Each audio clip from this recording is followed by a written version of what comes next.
కైవల్య రంగ దంచుతుంటే మెరవాలమ్మ చెవుల కమ్మలు.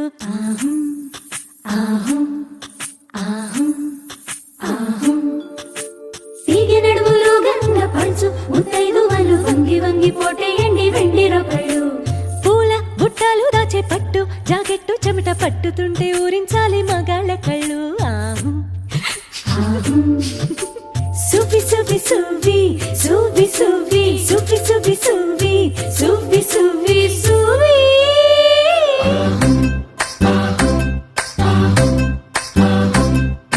అత్తలేని కోడలింత మురాలు ఊరమ్మ, కోడలేని అత్త గుణవంతురాలు. కోడల కోడల కొడుకు పెళ్ళమ్మా ఊరమ్మ, పచ్చి పాల మీద లేదమ్మా.